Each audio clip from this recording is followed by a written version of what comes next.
Norman Adami het verlede jaar as SAB Miller se voorsitter afgetree na 'n hoogs suksesvolle loopbaan. Hy is deur en deur 'n korporatiewe bierman, maar sy liefde vir die wildsbedryf is nou sy topprioriteit. Hallo Norman. Evening, Santi. So vanaand gaan ek nie met jou Afrikaans praat nie. I think we'll conduct this interview in English. Dankie, Santi. Ek dink selfs die Afrikaanse sprekende kykers sal my nie verstaan nie as ek Afrikaans moet praat. Oh, okay, goed so. So, Norman, I mean, 35 years in the corporate world, when I prepared for this interview, I was tempted to say there's a few questions I'd love to ask you about your time, your very successful time in the US when you transformed the beer business there and then coming back to South Africa. And I think you took the market share from something like 80% back over 90% in a very short space of time. So it really is an incredibly successful journey which you've had, and 35 years is a pretty long time. But the game industry, where does this love of game and game farming and game ranching come from? Well, Santi, it really comes from my father. He had a deep passion for nature and wildlife, and growing up as children with him, my brothers, sisters and I visited many game parks and game reserves across southern Africa, and we were privileged to do that. And he was an avid amateur photographer, and his passion for wildlife instilled that deep appreciation in all of us. So you always, as a young child, did you ever foresee yourself becoming a farmer of game? Not really, but I did foresee myself being involved somehow in the wildlife industry and being close to the wildlife industry. That's very interesting. So I read somewhere that if you talk about the game industry or wildlife industry today, they estimate that the size of the industry in South Africa is between 15 to 20 billion rands. So from your perspective, if you say that's where we are approximately today, what's the potential, going forward? Well, the potential in my mind is substantial. And I believe that if we manage the industry as one does manage a business for the long term, that we will be able to grow this industry substantially. And by that I mean if we manage it in a socially responsible way, and that contributes to the welfare and to the benefit of our country. We've had a great past decade. Our industry couldn't be stronger, couldn't be more vibrant, couldn't be more diverse, and certainly is much more valuable than it's ever been. But the opportunity before us is substantial. And, I foresee that this industry in 10 years could in fact be 100 billion rand per annum industry. And this industry could be, in my view and in our view, in fact, one of the great South African business success stories in the next decade. Because you're not known as someone that do things on a small scale, So if you talk about an industry that can grow fivefold in a decade, I mean, that is enormous. So where will this growth come from? What will fuel this growth? Well, I mean, obviously there's an underlying demand in the industry today, and that underlying demand is really fueled by the attractive economics of the industry. It's fueled by the ability to use marginal land in a productive and economically viable way. It's fueled by the fact that this whole issue of climatic uncertainty, encourages farmers to diversify. It's fueled by businessmen and investors looking for alternative investments to the traditional investment, which allow them to diversify. It's fueled by the fact that many of our species in earlier years were decimated by habitat loss and human encroachment and poaching.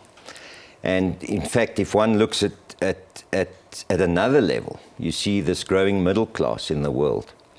Not just in the developed world, but also in the developing world of Asia, of Latin America, and other developing markets. That they are seeking out wildlife experiences, wildlife products, wildlife services, and there's a growing demand for that coming our way, and we've got a tailwind there, and certainly that'll continue to fuel the industry. So Norman, if we can digress for a split second to talk about the exotic game that's sort of come into the fold, is that also in the last decade? And surely that's also contributed significantly or substantially to this growth. Would you agree with that? Well, I do think, it depends how you define exotic. Exotic in my mind is a non-indigenous species. So game ranching is focused exclusively or virtually exclusively on indigenous species. And I think what you might be referring to is maybe color variants. Yes. Color variants of indigenous species. They are indigenous to the country, and obviously you get then the classic traditional species. And yes, the color variants are part of the industry, but certainly it's a more recent phenomenon, and is not necessarily the fundamental basis of the industry, but it's an important part of it as well. So the driving force for the growth, would you say it's a holistic picture between the variants, the existing, especially when you talk about foreigners coming in, hunting and all that, so it's a mix of all of that? Oh yes, certainly if you look at the wildlife industry in totality, it's very much focused on your core species, your classic species. And yes, there's breeding taking place from a color variant perspective. They are indigenous, they have occurred naturally in the wild. And, some of the farmers are breeding some of those color variants, and they are attractive species. Yeah. So then, when we talk about, profitable growth, because any industry to sustain itself, you have to have profitable growth to make it viable for all the players in there. And if you look at some of the prices that, some of these, what I call the exotic game, which you talk color variants, have achieved at some of these auctions, it's mind-blowing. And someone said to me the other day, it's actually far better to invest in game than to invest on the stock exchange, because at least there's certainty. So is there certainty, would you say, in the foreseeable future? Well, I do think prices are sustainable. At the end of the day, the underlying demand is there. I referred to a whole lot of reasons and the dynamics that are driving that demand. At the same time, there's also scarcity of supply. You've got scarcity of many of these rare species. You've got scarcity of the magnificent specimens within these rare species, and I'm talking particularly around your classic animals like a buffalo, like sable, like roan antelope, like rhino. And, it takes time to breed these animals. So that underlying supply dynamic coupled with the demand dynamic is also going to sustain the industry. I think there will be certain species that will stabilize in terms of price and possibly even soften. And on the other hand, you will get other species that will continue to grow and increase in price.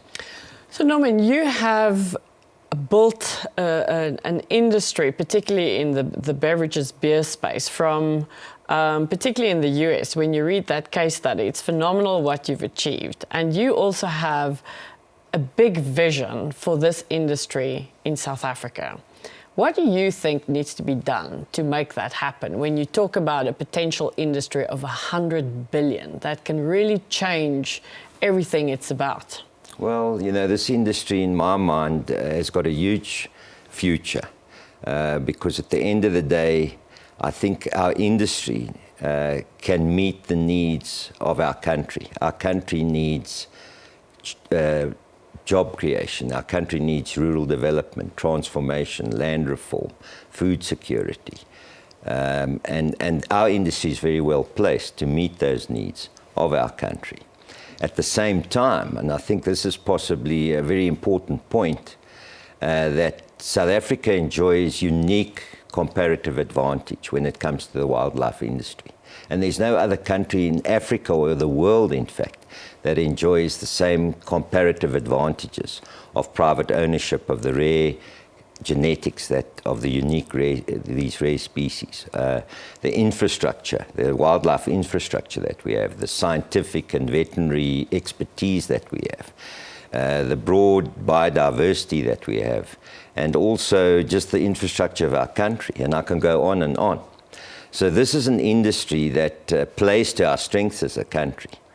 Often people talk about South Africa as being famous for their rugby, you know.